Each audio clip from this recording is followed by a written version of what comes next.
안녕하세요. 김수호 작가의 에세이 위로가 될진 모르겠지만을 소개합니다. 이 책에는 저자의 직장 생활을 통해 어디에도 털어놓지 못한 말들, 마음속에만 가지고 있다가는 곧 죽을 것 같다는 마음으로 쓴 상처와 치유의 기록들이 모여 있습니다.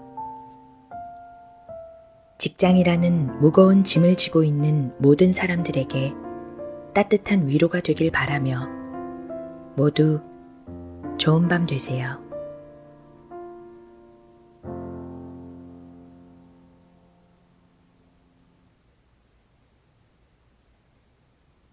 출근길에 오른 그대에게 최근 백종원의 골목 식당으로 유명해진 홍은동에서 나는 살고 있다. 어머니께서 나를 임신한 상태로 1988년에 이사를 왔다고 한다. 2개의 방에서 할아버지와 삼촌들, 고모로 구성된 대가족으로 지내다가 새로 지어진 새하얀 아파트로 이사 온다는 건 얼마나 설레는 일이었을까.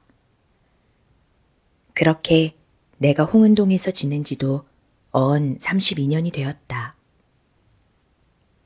2015년에 한 번 이사를 했지만 공교롭게도 홍은동의 울타리를 벗어나지 못한 나는 이곳 고향에서 여러 이웃을 떠나보냈고 또 새로 만났다. 어렸을 때에는 낯선 친구를 만나도 술래잡기를 하거나 축구를 같이 하면 금세 친해질 수 있었다.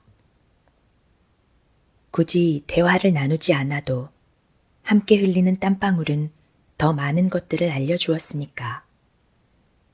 하지만 나이가 들어갈수록 새로 만나는 사람들과의 관계는 깊어지기 어려웠다. 신경 써야 될 게 더 많아져서일까? 쉽게 다가서기도 어렵고 선뜻 마음을 열기에도 부담스러웠다. 요즘의 나는 같은 층에 누가 사는지조차 정확하게 알지 못한다. 이런 나에게 이웃은 일정한 울타리 속에서 서로의 정을 나누며 살아가는 사람들이 아닌 낯선 존재들로 인식되기 시작했다. 홍은동에서 사람들이 가장 많이 모이는 곳은 단연 홍제역이다.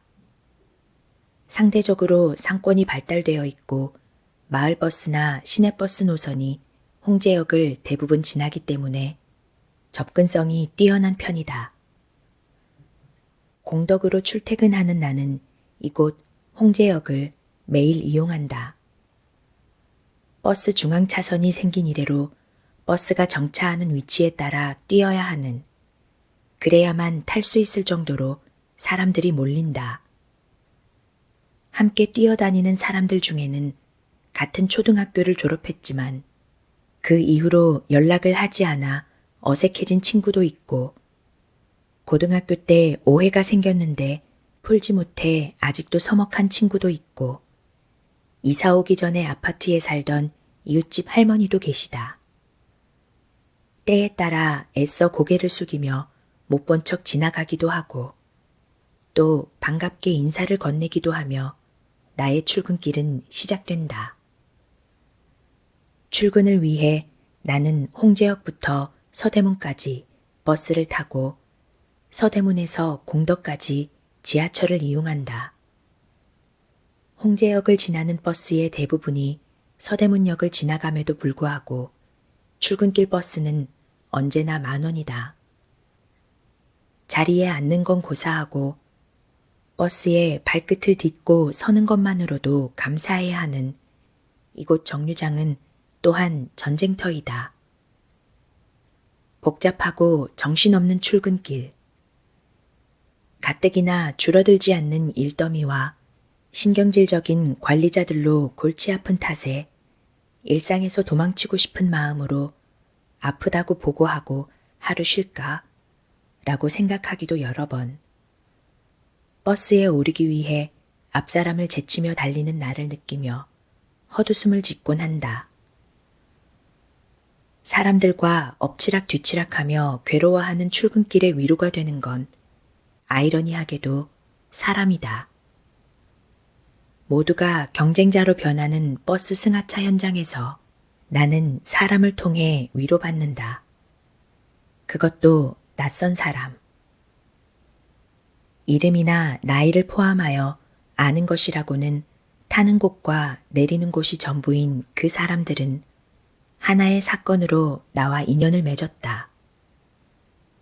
첫 번째, 버스 카드를 대신 찍어주던 사람. 출근길 버스에 오르기 가장 힘든 요일은 역시 월요일이다. 특히 내가 출근하는 시간에는 더욱 그러하다. 오전 7시 40분에서 8시 사이는 지각을 피하려는 사람들의 의지가 강해진다. 이미 만차가 되어 정류장에 도착한 버스 안으로 오를 수 있는 사람은 의지가 더 강한 사람뿐이다. 버스 출입구 앞에 서서 들어설 곳 없는 버스를 향해 온몸을 던져야만 하는 당장의 육체적인 고통보다 지각한 이후에 회사에서 벌어진 일들이 두려운 이 상황은 겪어본 사람만이 안다. 버스 안에 자리를 잡고 있던 사람들에게도 미안하고 이렇게까지 출근해야 하는 나에게도 미안한 그 심정은 어느 월요일 아침 출근길이었다. 불이 나게 뛰어가서 버스 앞문 쪽에 섰는데 공간이 없어 보였다. 하지만 이 버스를 놓치면 아침 회의에 늦을 게 자명했으므로 나는 고개를 펼치듯 놀라운 자세를 취하며 버스에 탔다. 어떻게 타긴 탔는데 버스 카드 단말기와 거리가 멀어 이러지도 저러지도 못한 채 버스 카드를 들고 서 있었다. 전에도 비슷한 상황에 처한 적이 있었다. 사람들에게 떠밀리다가 버스 카드를 못 찍고 내린 적도 있고 버스 카드를 겨우 찍긴 했는데 내릴 때 한 번 찍어서 환승을 하지 못한 경우도 있었다. 어떻게 하지? 속으로 고민하고 있을 때 불현듯 하나의 손이 나타나 버스 카드를 짚고 대신 찍어주었다. 자고 일어나서 이때까지 한마디의 말도 꺼내지 않았던 나는 어눌한 목소리로 감사합니다 라며 고마움을 표현했다. 누군가에게 별일 아니었을지도 모른다. 그냥 버스카드 좀 찍어주세요 라고 말하며 손쉽게 버스카드를 찍었을 수도 있다. 하지만 그럴 자신이 없던 나는 매번 가슴을 졸였다. 사람들이 어서 내리고 버스 안으로 들어가 카드를 찍을 수 있게 해달라고 하면서 때마침 나타난 선한 마음 덕분에 이날에 나는 안도할 수 있었다. 이 일이 있고 나서부터는 내가 버스 단말기와 가까운 곳에 있을 경우 뒤를 돌아보며 못 찍은 사람들이 있는지 확인하게 되었다. 또한 버스 카드 좀 찍어주세요 라며 먼저 요청할 수 있는 자신감이 생겼다. 무악재로 넘어가는 오르막길을 끝내고 독립문을 향해 힘차게 내려갈 때 눈가를 간지럽히던 아침 햇살만큼이나 따스한 기억으로 어느새 자리 잡았다. 두 번째, 나를 대신해서 화를 내준 사람. 이날도 버스 앞문으로 힘겹게 탄 날이었다. 홍제역에서 다음 정류장으로 이동하는데 버스 운전사가 앞문 계단 쪽에 서 있던 나에게 거기 서 있으면 안 되니까 안으로 들어오세요 라고 말했다. 다소 격양되어 있던 그 말에 나는 계단에서 올라와 버스 안으로 몸을 최대한 밀착시키려고 했다. 그러나 이미 꽉 차 있던 버스에 더 이상 들어설 공간은 없었다. 계단으로 다시 내려와 이러지도 저러지도 못하는 사이에 운전사는 아니, 거기 서 있으면 안 된다니까 안으로 들어오세요 라며 더욱 큰 소리로 말했다.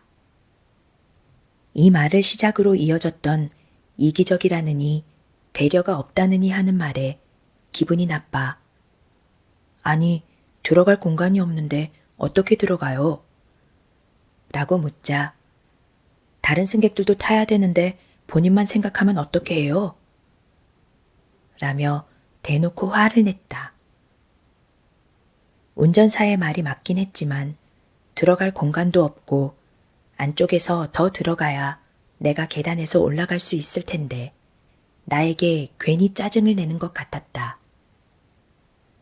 나 또한 화가 났지만 어떻게 대처해야 될지 몰라 머뭇거리고 있을 때 한 사람이 나타났다. 아니, 들어갈 곳이 없는데 어떻게 들어가요? 라며 시작된 그의 말은 왜 자꾸 이분한테 화를 내세요? 라는 말로 이어졌다. 내 입장을 대신하여 말해준 사람에게 고마움을 느끼는 한편 싸움이 커질까 두려웠던 나는 웃으며 저 괜찮아요. 그냥 가요. 라고 말했다. 몇 개의 정류장을 거치며 안쪽으로 들어온 나는 그 상황에서 벗어날 수 있었다. 이 일이 있기 전까지 화는 거북한 감정이라고 생각했다. 타인의 감정을 상하게 할까봐 느낀 그대로 표현할 수도 없고 참자니 우라가 치밀어 오르기 때문이다. 하지만 나를 대신해서 화를 내준 사람 덕분에 화는 자신을 포함하여 누군가를 위한 감정이 될 수도 있다는 걸 깨닫게 되었다.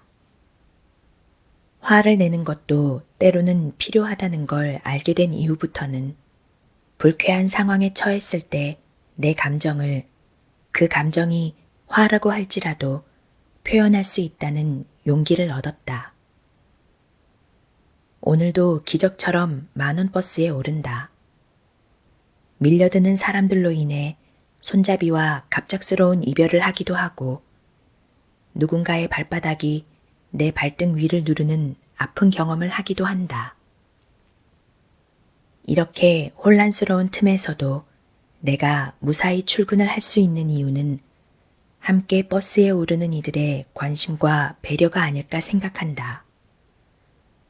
그들과 함께 타기에 좁으면서도 그들이 함께 타기에 감사한 이 시간.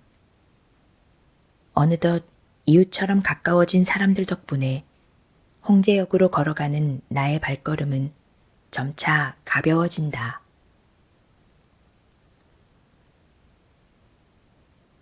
퇴근길에 오른 그대에게 하루 중 마음이 가장 편한 시간은 언제일까? 사람들의 생각은 저마다 다를 것이다. 누군가에게는 일을 하는 시간일 수도 있고 누군가에게는 출근하는 시간일 수도 있다. 나는 퇴근하며 집으로 돌아가는 시간을 가장 편하다고 느낀다. 비록 내 앞자리에서 꾸벅꾸벅 졸고 계신 분에게는 죄송할 따름이지만 평일이면 회사와 집 두 곳만을 오가는 상황이 반복되고 있다. 체력이 약한 탓일까? 퇴근 후에 마시는 맥주 한 잔을 좋아하지만 이마저도 쉽게 선택하지 못하고 있다. 평일 중 단 하루라도 술을 마시게 되면 그 다음 날부턴 파김치가 되어 남은 한 주를 버텨야 한다. 다른 일정이 생겨도 마찬가지이다. 출근할 때면 늘 녹초가 되어 있다. 생각만으로도 끔찍하다. 쌓여가는 일더미들을 처리하지 못한 채 꺼져가는 불씨가 되어 멍하니 모니터만 바라보는 일은 겪어본 사람만이 이해할 수 있을 거다. 그렇다면 평일에 온전히 일만 했을 때 체력이 보존될까? 아니었다. 분명 일찍 잠에 들어 개운하다고 느꼈는데 동료들은 어제 무슨 일 있었냐며 내 안부를 묻고는 했다. 그래서 직장인에게 주말은 중요하다. 쌓인 피로를 몰아서 풀 수 있으니까. 평일에 열심히 일한 만큼 주말은 편히 쉬고 싶은 게 대부분 직장인들의 마음일 거다. 하지만 밀려드는 업무를 보면 꼭 그렇지도 않은 것 같다. 일은 생계를 유지하기 위한 수단이자 인생의 우선순위 중에 하나이다.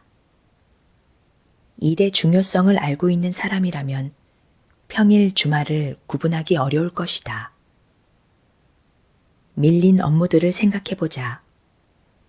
금요일 밤과 토요일은 그럭저럭 직장을 잊고 지낸다 해도 일요일만 되면 온갖 상념에 휩싸인다.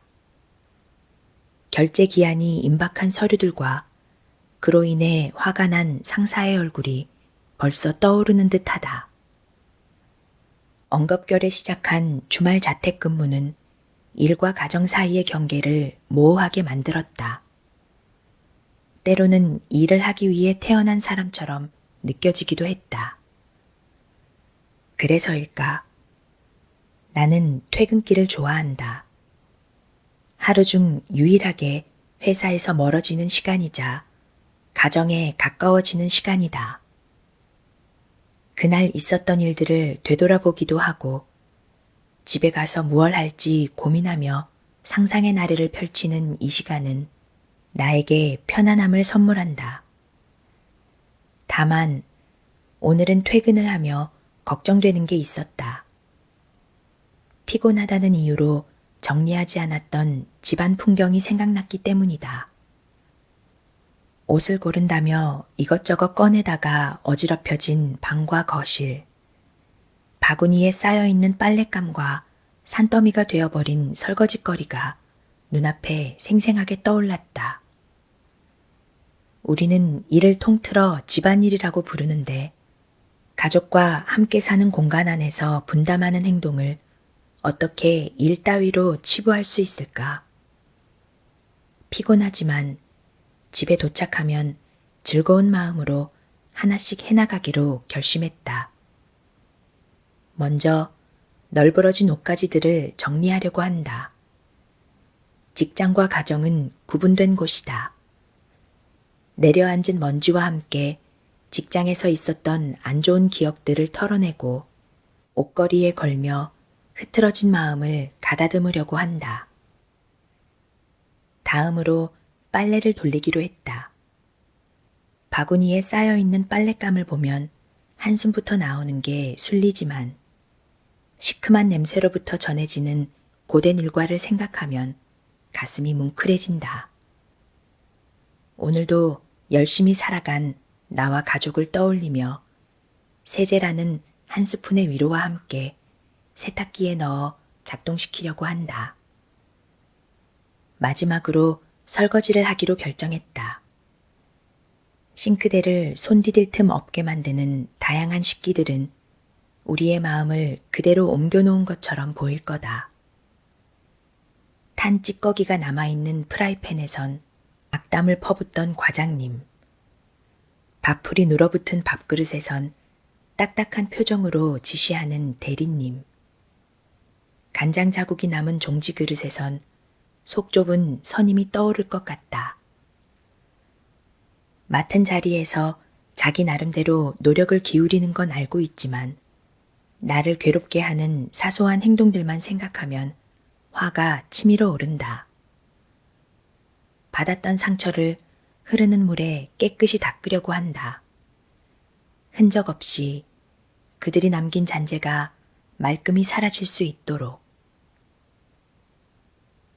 생각이 길어졌다. 퇴근길이라 기분이 상쾌해서 그런가 보다.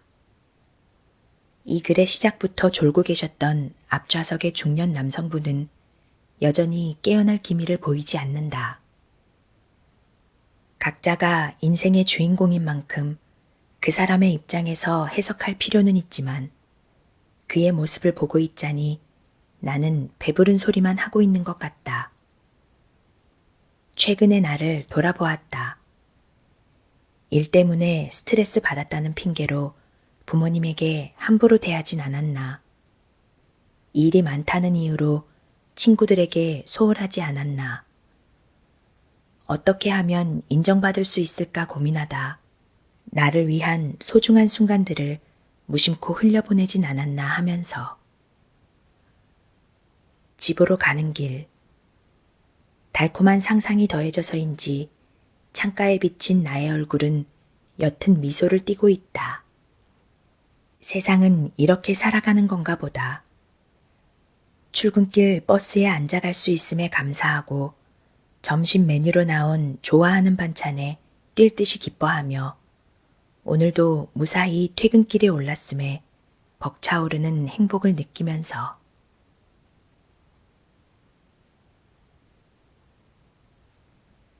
믿는다라는 말 한마디. 지금 다니는 직장을 그만둔다 해도 선배만큼은 잘 해낼 거라 믿어. 취업이 잘 될 거라는 막연한 기대감을 심어주는 말. 왜 그만두는지를 물으며 이직의 어려움을 설명하는 말. 이직할 곳을 정하지 못했다면 일단 이악 물고 버티라는 말을 지나 전 직장 후배의 말을 듣기까지 내 귀는 여러 사람들의 입을 거쳤다. 특별해 보일 것 없는 고작 한마디의 말이 다른 어떤 표현보다 가슴 깊숙이 파고드는 이유는 그저 믿는다라고 말해주었기 때문이다. 후배와 처음 만난 건 2년 전이다. 후배는 사람들과 어울리는 것을 좋아했으며 40명이나 되는 동료 중에 안 친한 사람이 드물 정도로 발이 넓었다. 그런 후배가 출근한 지 한두 달쯤 되었을까. 내색하지 않으려 노력하는 것 같지만 눈에 띄게 지친 얼굴을 한 후배를 보며 두 가지 생각이 교차했었다. 먼저 영업과 관련된 일을 하던 우리에게는 체력 관리만큼 중요한 업무가 없었다. 하지만 퍼다 나르듯 체력을 사용하니 관리한다고 해도 나만 하는 게 없었다. 평일에 약속을 잡는 건 사치라는 말이 유행처럼 번졌을 정도였으니까.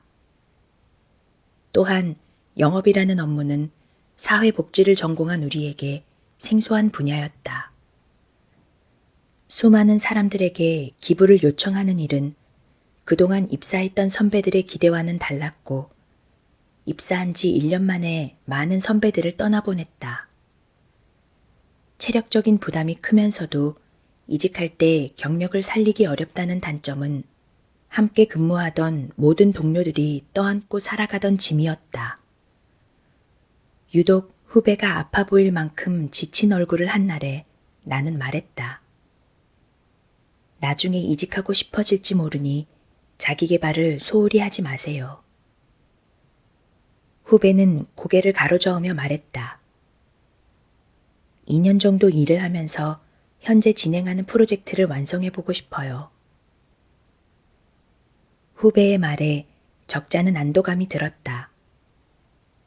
일이 힘들다고 느껴질지라도 후배에겐 견뎌내고 싶은 이유가 있었기 때문이다. 부럽다는 생각이 들기도 했다. 직장에서는 그 누구도 어떠한 업무도 계속 다녀야만 하는 이유를 나에게 알려주지 않았으니까. 그래서일까? 맡은 프로젝트를 끝내겠다는 의지가 가득 찬 후배의 모습이 믿음직스러웠다.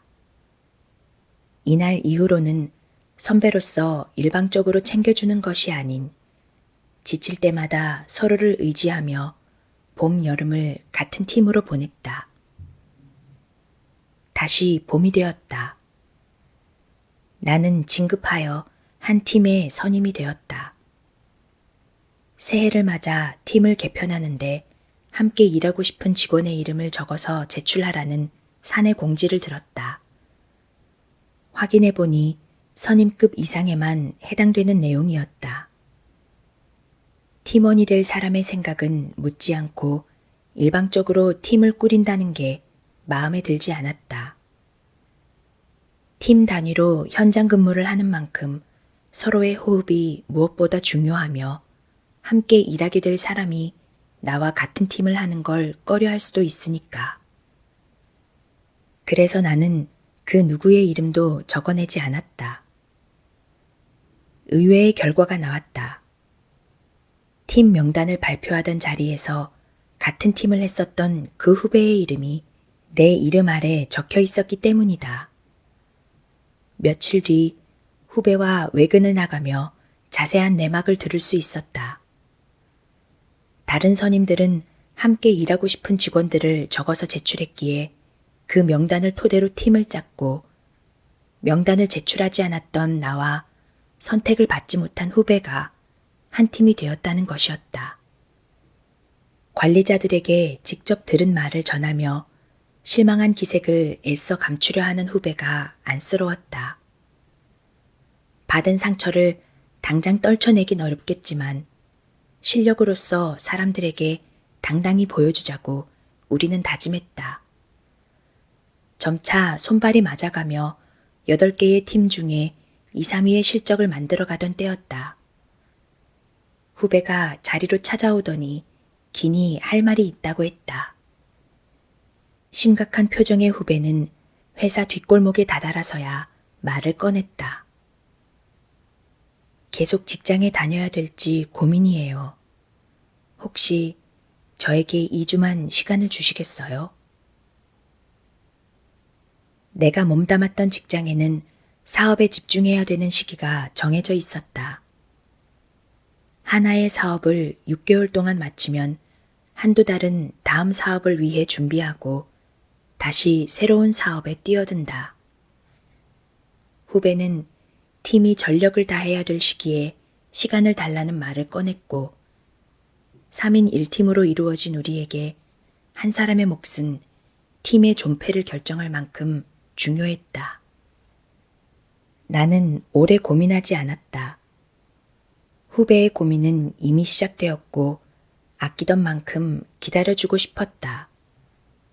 그렇게 2주보다 긴 6개월이라는 기간이 지났다. 후배는 점차 적응하는 모습으로서 대답을 대신했다. 의외의 반전은 나로부터 비롯되었다. 함께 맡은 첫 사업을 끝낸 뒤에 내가 먼저 퇴사했기 때문이다. 후배가 입사했을 때 같은 팀이 되어 성장하는 순간을 지켜보고 퇴사를 고민하던 순간을 함께 겪으며 지냈는데 쓸쓸한 표정을 하며 앞으로의 날들을 응원해주는 후배가 고마웠다. 퇴사를 고민하는 나에게 후배는 무조건적인 믿음을 주었다. 지쳐버린 까닭에 인식하지 못했지만 그때의 나는 나답지 못했다. 생기를 잃은 눈빛, 어눌한 말투, 어정쩡한 자세는 본래 내 것이 아니다. 후배에게 믿음을 주고 또 받았던 그 시절의 기억들을 떠올려 보았다. 생각났다. 확신에 찬 눈빛, 힘있는 말투, 당당한 자세로 살아가던 나의 모습이.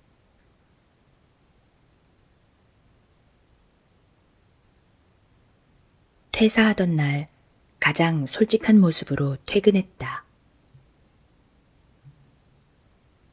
들춰보려다 두려운 마음에 덮고 이내 다시 꺼내어 그만두던 날의 기억을 떠올려 본다.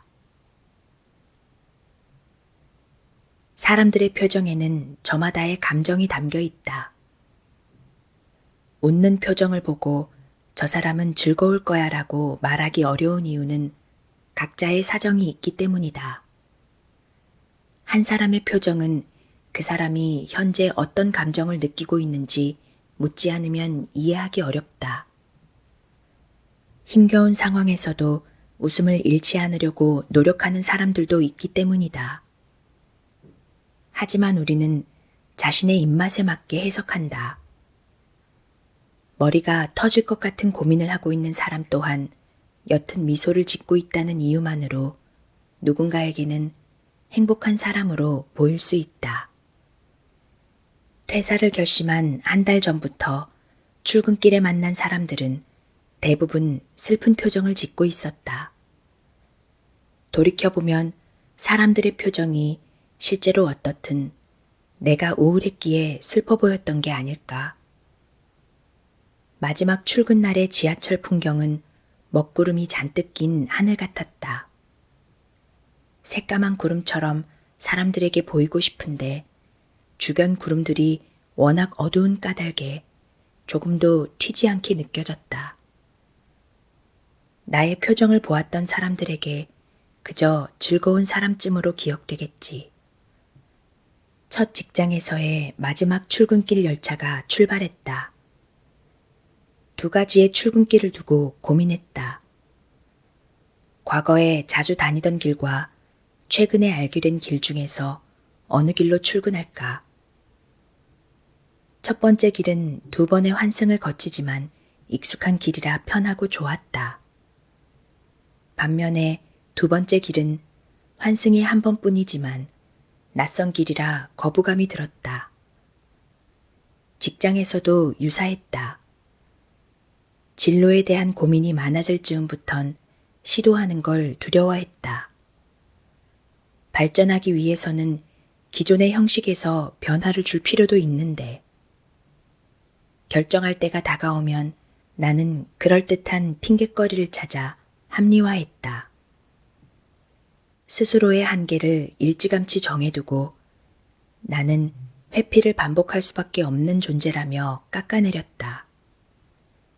도전 너머에는 어떠한 삶이 기다리고 있을지 아무도 모르는데 퇴사로부터 삶이 변화할 수 있다는 희망을 얻어서였을까? 두 번째 길로 가기 위해 첫 번째 환승역을 지나쳤다. 이어폰으로 쉴 새 없이 노래가 흘러나왔다.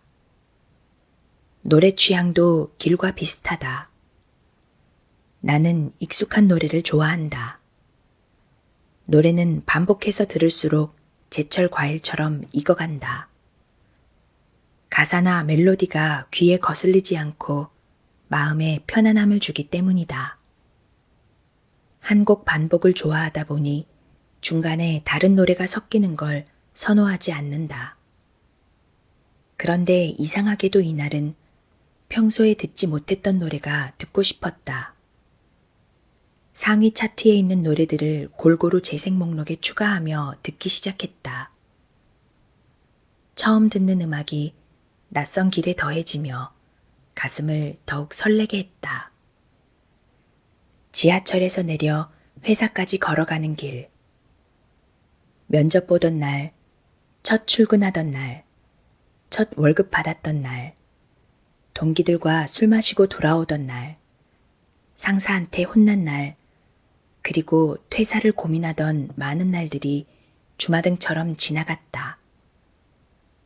울컥하는 마음에 하늘을 올려다보고 바닥을 내려다봐도 추억이 새겨지지 않은 곳은 없었다.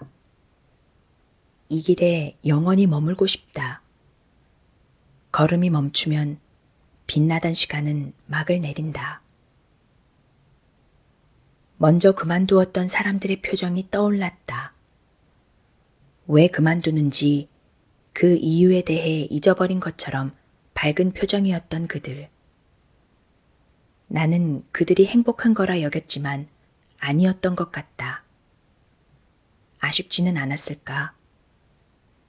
직장에 첫 발을 내디딘 날부터 그만두던 날까지 회상하며 이렇게 해보면 어땠을까? 혹은 저렇게 해보면 어땠을까 하며 되뇌지 않았을까? 오늘의 나처럼. 미리 정리해둔 짐을 챙겨 사무실을 빠져나왔다. 송별회 장소로 걸어가는 길. 친한 동료들이 앞서 걸어가고 있었지만 쫓아가지 않았다. 그들과 무슨 이야기를 나눠야 할지 판단이 서지 않았기 때문이었다. 그만두는 마당에 일 이야기를 하는 건 싫고 앞으로의 계획을 동료들이 물어보면 대답할 자신이 없었다. 내일 남산을 다녀오는 것 말고는 아무런 계획이 없었으니까. 술을 연거푸 들이마셨다. 잔을 함께 기울이는 고마운 사람들은 평생 잊지 못할 것 같다. 이곳에서 2년 5개월 동안 근무할 수 있었던 건 동료 덕분이다. 느껴졌다. 말로 표현하진 않았지만 얼마만큼 나를 생각해 주었는지 촉촉해지는 서로의 눈을 통해 확인할 수 있었다. 부서져가는 기억들과 멀어져가는 동료들의 공백을 느끼며 송별회가 끝나고 혼자 집에 가는 길에 감정이 폭발하고 말았다. 그동안 나는 얼마나 많은 감정들을 숨겨왔던 걸까. 두 눈에서는 예고 없던 눈물이 쏟아져 나왔다. 울고 또 울었다. 그만두던 날, 입사 후 가장 솔직한 모습으로 나는 퇴근했다.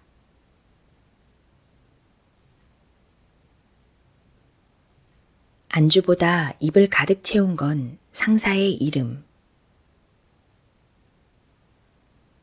회사의 이익을 위해 모인 급여라는 족쇄를 찬 사람들 사이에서 고민을 털어놓는다는 게 사치라고 느껴질 때가 있었다.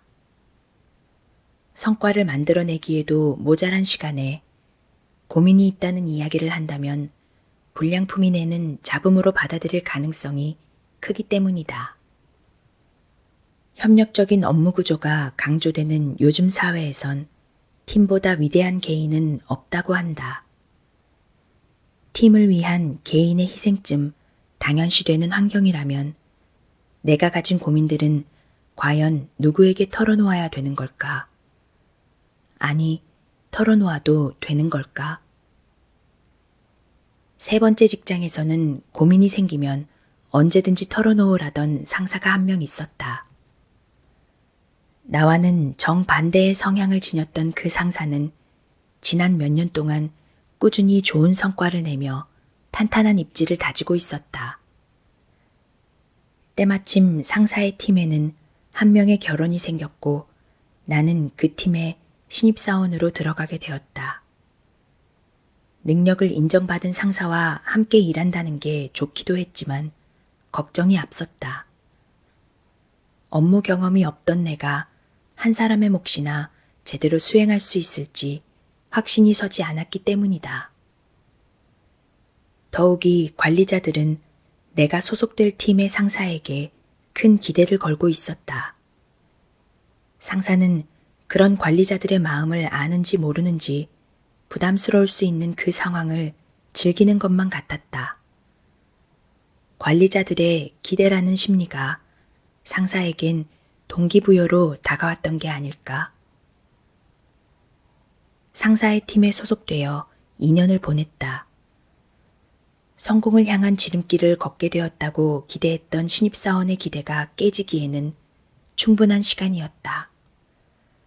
돌이켜보면 처음부터 상사와의 관계가 어긋났던 건 아니다.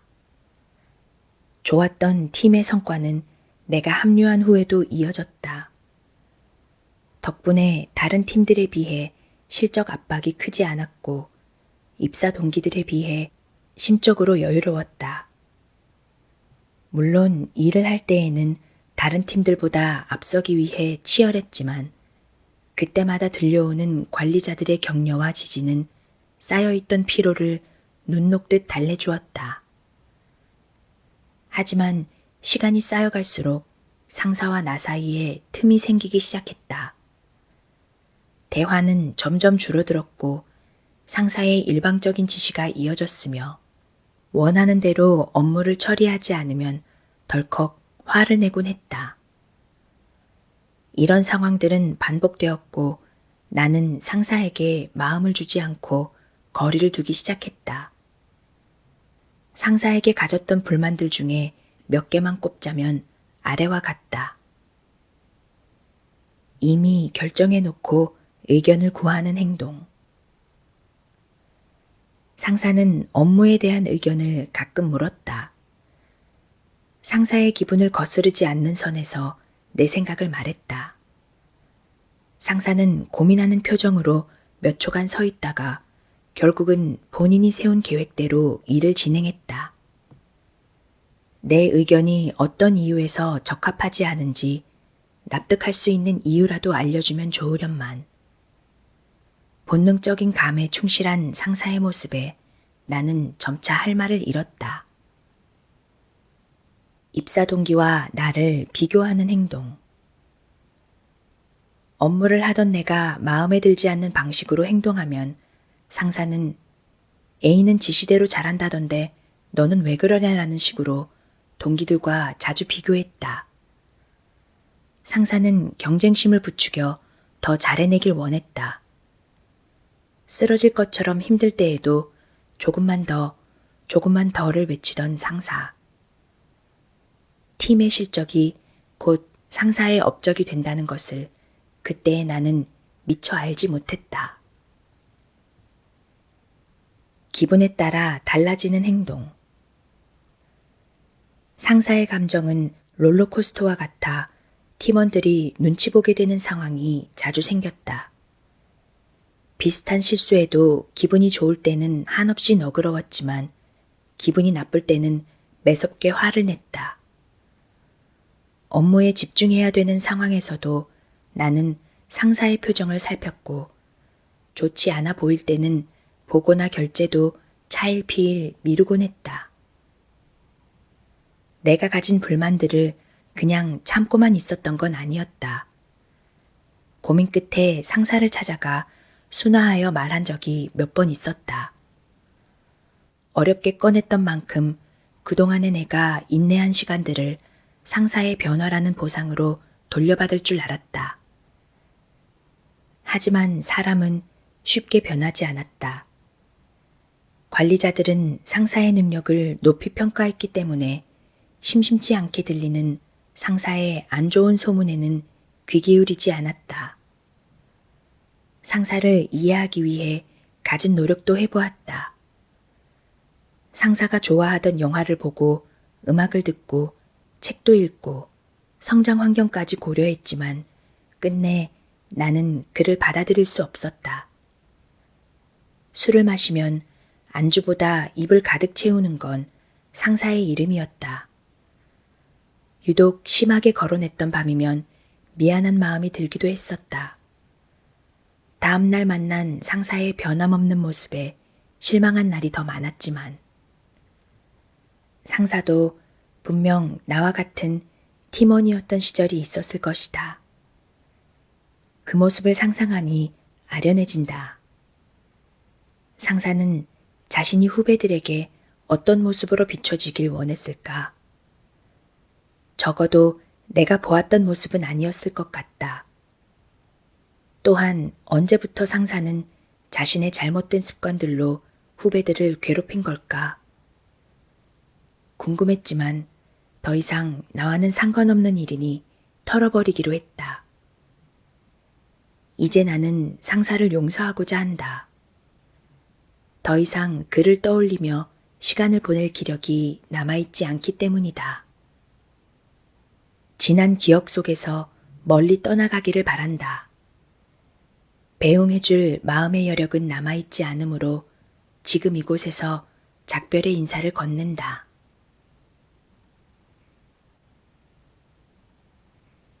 다시 가을이 오면 나와 더 가까워져 있기를. 가을이 간다. 외로움을 감당하지 못한 채 한밤의 공원을 걷기도 여러 번. 따뜻한 어묵탕에 의지하여 못하는 술 한잔 하고 싶어지는 계절. 가을이 다가온다. 첫 번째 퇴사를 맞았던 가을은 시들어가는 낙엽과 함께 사라진다. 전 직장으로 돌아가고 싶다는 생각을 자주 했었다. 단물 빠진 기억들은 어느새 좋은 추억들로만 남아 퇴사 전 모습 그대로 동료들이 반겨줄 것만 같았다. 나라면 떠나 있었던 3개월의 공백을 동료들이 느끼지 못할 정도로 금세 적응할 수 있을 것 같았다. 상사들에게 인정받고 후배들이 따르던 나였으니까. 이직을 준비하면서도 재입사를 상상했다. 달콤했다. 현실은 만만치 않았으니까. 잘 알지도 못하는 기업들에 단지 취업을 위해 이력서를 써야 하는 나를 받아들이기 힘들었다. 채용 공고 중에는 끌리는 일은 없었고 하고 싶은 일은 갈피조차 잡지 못했다. 순전히 돈이 목적이었다. 취업에 대한 불안이 커질수록 다시 함께 일했으면 좋겠다는 연락이 오지는 않을까 하며 헛된 바람을 품기도 했다. 이제는 알 것 같다.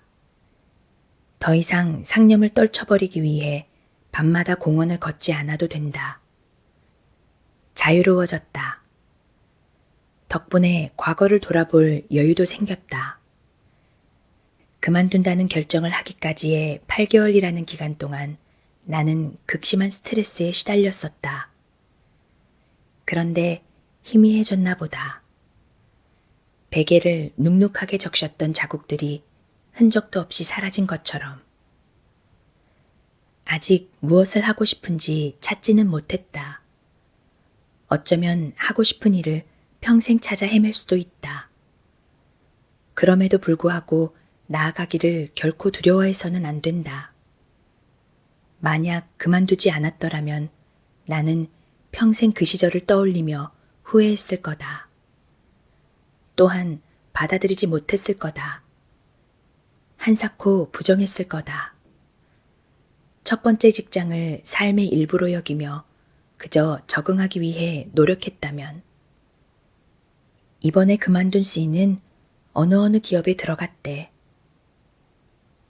부러웠었다. 진로가 결정되지 않은 상태에서 들어 더욱 그랬을까. 주변 사람들이 듣게 될 내 소식 또한 해피엔딩이기를 바랐다. 높은 급여만큼 성공한 결말이 어디 있을까 싶었다. 아니었다. 성공에는 어떠한 기준도 없었다.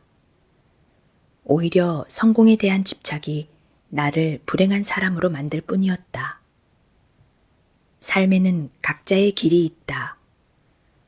누구도 대신해 줄 수 없는 나만의 길.